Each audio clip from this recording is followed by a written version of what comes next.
गणेश सानप आपल्यासोबत आहेत, आपण त्यांच्याशी बातचीत करणार आहोत। हा प्रकार जो घडला की हा चौथा मृत्यू आहे, डॉक्टर उपस्थित नाहीयेत। अनेक जण म्हणतात की हे डॉक्टर जे वरिष्ठ डॉक्टर आहेत ते बाहेर स्वतःचं क्लिनिक वेगळं चालवतात आणि वेळ मिळेल तेव्हा इकडे येतात, त्यामुळे असे प्रकार घडतात। एक लक्षात ठेवा, तुम्ही आज आहे तुम्हाला चौथं त्यांनी सांगितलंय, अनेक अशी किती मेलेत म्हणजे हे हॉस्पिटल आहे पण ह्याला पण दवाखाना करून ठेवलाय आणि वारंवार आम्ही प्रशासनाला सांगितले, सरकारला सांगितले तर डॉक्टरची गरज आहे पण इथे शिकाऊ डॉक्टर असतात। त्याचा एखादा पेशंट ओपीडीला जर आला, हे एमर्जन्सी डिपार्टमेंट आहे आणि एमर्जन्सी डिपार्टमेंट डॉक्टर नसतोय। आणि तुमच्या माहितीकडे तो कमीत कमी 2.5 ते 3 वर्ष आलंय ती आज तुमचं मोर्चोरी बंद आहे। आता एक पेशंट ऑफ झालाय, मी जीटीला ठेवण्याचा बंदोबस्त केला, मग जीटीची पण ती अवस्था आहे, एकदा माणूस इथे आला म्हणजे मेलाच पाहिजे। कुठल्या परिस्थितीत एक लक्षात ठेवा, इथे डॉक्टर नसल्यामुळे ही अवस्था आहे आणि ह्याला पूर्ण प्रशासन जबाबदार आहे।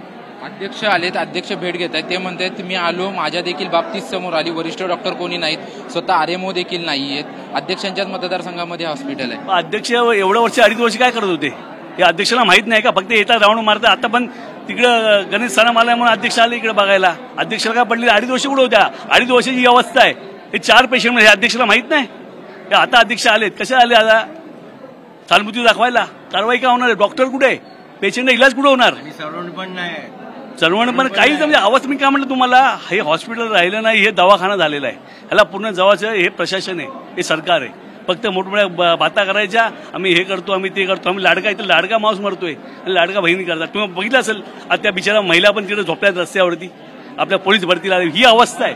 त्यामुळे असं हे जर असं सरकार असेल त्याला काहीच करायचं, ते असे असे लोकांना रोज मदत राहणार आहे आणि त्याला जबाबदार पुरे प्रशासन असणार आहे। आणि माझी तुमच्या माध्यमातून एक मागणी आहे TV9च्या माध्यमातून, बाबा इथे दवाखाना नका, ह्याला हॉस्पिटल करा। आणि एक वेळ होती की ते हॉस्पिटलमध्ये डॉक्टर देवासारखे लोकांना बघायचे आणि जीव वाचवायचे, ते डॉक्टर राहिले नाही आणि कोणाला काय पडलं ज्याला आपलं दुकान बघायचंय, बस बाकी काय नाही। जबाबदार कोण? तुम्ही म्हणतो हॉस्पिटलचा हा दवाखाना झालाय, जबाबदार कोण? जबाबदार कोण आहे? इथं सरकार आहे। सरकारला आम्ही आमच्या सिस्टममध्ये सांगितलं होतं की बाबा इथे डॉक्टर द्या, इकडे कोणीतरी लक्ष द्या, पण कोणी लक्ष देत नाही।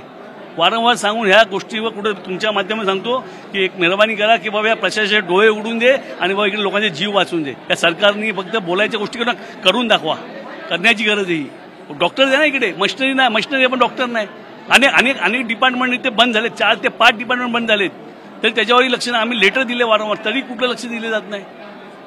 कर्मचारी स्वतः म्हणतात की वरिष्ठ डॉक्टर आहेत जे ते बाहेर क्लिनिक चालवतात। नाही पण अध्यक्ष एवढे दिवस करत काय होते? पण मी तेच प्रश्न करतोय, अध्यक्ष आता आलेत, 3-4 वेळा राऊंड मारून गेले, काय झालं त्यातनं? काय निष्पन्न झालं? जीव वाटला का? आज अध्यक्ष आता जर काम केलं असतं तर आज तो जीव वाटला, 3 ते तुम्ही म्हणता 4 जीव ते म्हणतात, हे 4 जीव वाचले असते अध्यक्षाने लक्ष दिलं असतं तर। अध्यक्षाला काय पडलं नाही, अध्यक्षाला तर फक्त राजकारण करायला आले, इलेक्शन आलं तर बाकी काहीच नाही, एक लक्षात ठेवा। आपण पाहतोय की सेंट जॉर्ज रुग्णालयामध्ये जे आहे ते सर्व कर्मचारी एकत्र जमलेले आहेत आणि डॉक्टर नसल्यामुळे हा मृत्यू झालेला आहे आणि वरिष्ठ डॉक्टर जर असते तर हा मृत्यू झाला नसता। असे अनेक मृत्यू जे आहेत ते मृत्यू झालेत असा कर्मचाऱ्यांनी आणि इतर पदाधिकाऱ्यांनी, राजकीय नेत्यांनी देखील आरोप केलेला आहे। त्याचसोबतच ज्या पद्धतीने सरकारनं जर लक्ष दिलं असतं तर ह्या हॉस्पिटलचा, सेंट जॉर्ज हॉस्पिटलचा दवाखाना झाला नसता, असं देखील हे यांचं म्हणणं असलेलं आपल्याला पाहायला मिळत आहे। कॅमेरामॅन कमलेश डोंगरेसह निवृत्ती बाबर, TV9 मराठी, मुंबई।